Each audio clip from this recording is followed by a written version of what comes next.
এবং বাংলাদেশের বর্তমান যা পরিস্থিতি, প্রচুর মানুষ ভারত এবং বাংলাদেশের সীমান্তে এসে ভিড় করে। শোনা যাচ্ছে তাদের আর্তনাদ, তারা বাংলাদেশ ছেড়ে ভারতে চলে আসতে চাইছে। কিন্তু কেনই বা তারা বাংলাদেশ ছেড়ে ভারতে চলে আসতে চাইছে? কি করবেন তারা? কোথায় যেতে চাইছেন তারা? কি করতে চাইছেন তারা?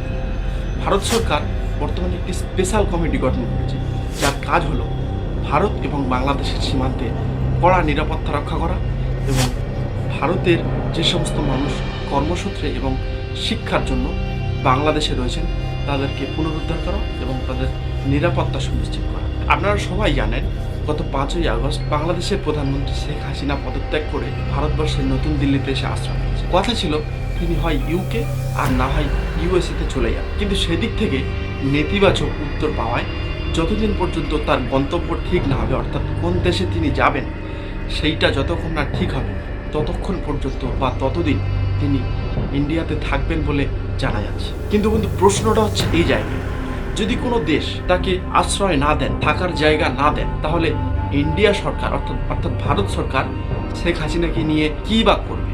কেনই বা তাকে রেখে দেবে? বন্ধুরা, আমি মুজিবুর রহমান, আজকের এই পর্বে আমি আলোচনা করতে চলেছি সেই বিষয়টা।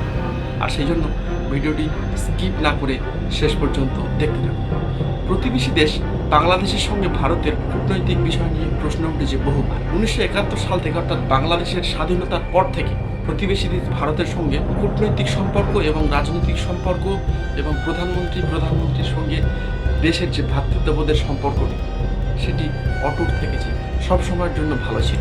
কিন্তু বর্তমানে বাংলাদেশের নতুন যে অন্তর্বর্তীকালীন সরকার গঠন হয়েছে তার প্রধানমন্ত্রী যিনি নির্বাচিত হয়েছেন ডক্টর মোহাম্মদ ইউনূস, তার সঙ্গে ভারতবর্ষের সম্পর্ক অর্থাৎ প্রতিবেশী দেশ হিসেবে ভারতবর্ষের সম্পর্কটা কেমন থাকবে সেটা নিয়ে সংশয় রয়েছে।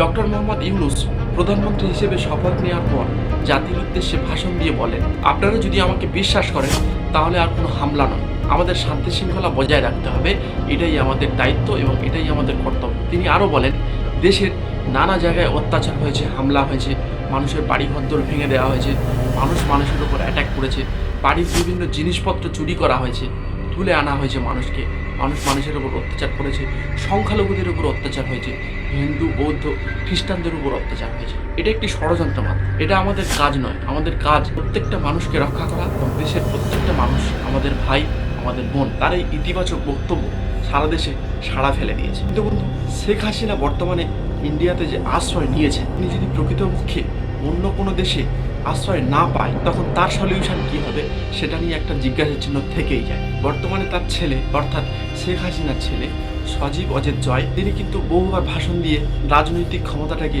ধরে রাখার আহ্বান করেছেন জাতির উদ্দেশ্যে। তিনি চাইছেন তিনি আবার সক্রিয়ভাবে রাজনীতিতে এসে তার মায়ের সেই ক্ষমতাটাকে ফিরিয়ে আনেন। তিনি জাতির উদ্দেশ্যে ভাষণ দিয়ে বলেছেন যে আমরা আমাদের রাজনৈতিক কর্মী এবং আমাদের দলের যে সমস্ত মানুষরা মার খাচ্ছে তাদেরকে টেক আপ দিয়ে আমরা আবার পুনরায় আগের জায়গায় ফিরে আসতে চাই। কিন্তু শেখ হাসিনা এই বিষয়ে কোনো মন্তব্য আপাতত করেনি বলে জানা যাচ্ছে।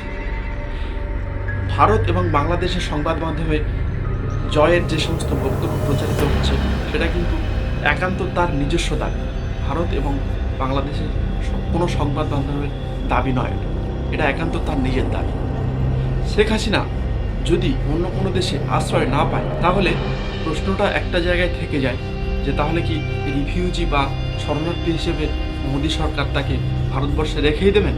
এই বিষয়ে যদিও বাংলাদেশের সরকার এই বিষয়টি যদি ভালো চোখে না দেখে, তখন দুই দেশের সরকার তারা নিজেরা সিদ্ধান্ত নিয়ে কি সিদ্ধান্ত নেয় এবং কোথায় তিনি থাকবেন সেটা দেখার বিষয় রয়েছে। এবং সবশেষে একটা কথা বলারই থাকে যে যদি কোনো দেশ সেটাকে আশ্রয় না দেয় তাহলে তিনি কোথায় যাবেন? বাংলাদেশ এবং ভারতের মানুষের মনের মধ্যে বর্তমানে সব থেকে বড় প্রশ্ন এটাই, অতিথি তুমি কবে যাবে? বন্ধুরা, আজকের পর্ব আমি এখানে শেষ করছি। দেখা হবে অন্য কোনো পর্বে, অন্য কোনো কন্টেন্টে।